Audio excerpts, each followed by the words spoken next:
சென்ற முறை நாடாளுமன்ற தேர்தலில் அண்ணன் சண்முக சுந்தரம் அவர்களை கிட்டத்தட்ட 2 லட்சம் வாக்கு வித்தியாசத்தை ஜெயிக்க வச்சிங்க. அப்போ நம்முடைய எதிரணியினரெல்லாம் ஒரே அணியாக இருந்தாங்க.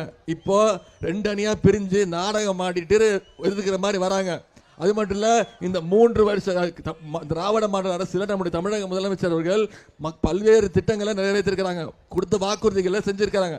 அதனால இந்த முறை நம்முடைய வேட்பாளரை எத்தனை லட்சம் வாக்கு வித்தியாசத்தை ஜெயிக்க வைக்க போறீங்க?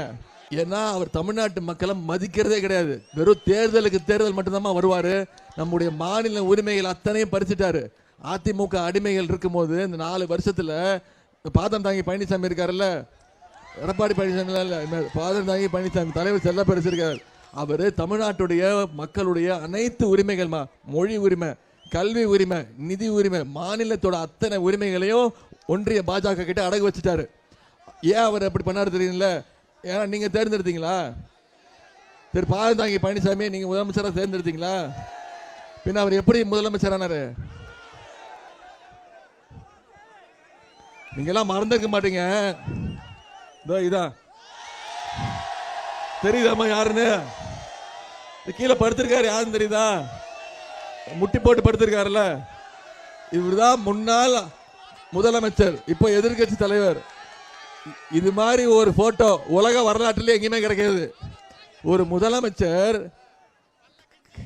தவழ்ந்து போய் 6 மாச குழந்தை மாதிரி தவழ்ந்து போய் டேபிள் சாருக்குள்ள பூந்து போய் அந்த அம்மா சசிகலா அம்மாவோட காலில் விழுந்து முதலமைச்சர் ஆகி கடைசியில் அந்த அம்மா காலையே வாரி விட்டவர் தான் பச்சை துரோகி பழனிசாமி அவர்கள். ஞாபகம் இருக்காமா? அந்த அம்மா முதலமைச்சர் ஆக்கிட்டு ஜெயிலுக்குள்ள போயிட்டாங்கம்மா. இவர் என்ன பண்ணாரு? அடுத்த நாளே சொல்லிட்டாரு, யார் இந்த சசிகலா, நீயா என்ன முதலமைச்சர் ஆக்கணும்னு கேட்ட பச்சை துரோகிமா அவரு. சசிகலா அம்மாவுக்கு மட்டும் துரோகம் பண்ணல, ஒட்டுமொத்த தமிழ்நாட்டு மக்களுக்கு மட்டும் இல்ல, இந்திய மக்களுக்கே துரோகம் பண்ணியிருக்காரு. ஏன்னா ஒன்றிய அரசு பாஜக அரசு கொண்டு வந்த அனைத்து மாநில உரிமைகள் அனைத்தையும் ஒவ்வொரு மசோதாவுக்கும் ஆதரவு தெரிவித்து சிஏஏ சட்டம் வருதா, முஸ்லிம்களையும் சிறுபான்மையினர் இலங்கை தமிழர்கள் பாதிக்கப்படுற சிஏஏ சட்டம் வருதா, உடனே ஆதரிப்போம். எதிர்த்தது யாரு? திமுக தான் முதல்ல எதிர்த்தது. கல்வி உரிமைமா, கல்வி உரிமை, நீட் தேர்வை கொண்டு வந்து கேட்டால் என்ன சொல்லுவாங்க? திமுக ஆட்சியில் தான் நீட் தேர்வு வந்ததுன்னு சொல்லுவாங்க, காங்கிரஸ் ஆட்சியில் தான் நீட் தேர்வு வந்ததுன்னு சொல்லுவாங்க. நான் சொல்றேமா, 2010ஆம் ஆண்டு நீட் தேர்வு அறிமுகம் பண்ணாங்கம்மா.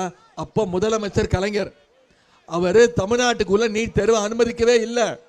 எங்களுக்கு வேணாம், எங்களுக்கு நுழைவுத் தேர்வு தேவையில்லை, நாங்கள் பொது தேர்வு 12ஆம் வகுப்பு மதிப்பெண் மார்க் நாங்கள் நல்லா சொல்லிக் கொடுக்குறோம். தமிழ்நாட்டில் தான் மிகச்சிறந்த மருத்துவர்கள், மிகச்சிறந்த மருத்துவமனைகள் எல்லாம் தமிழ்நாட்டில் தான் இருக்கு, அவங்கெல்லாம் நீட் தேர்வு எழுதி படிக்கல.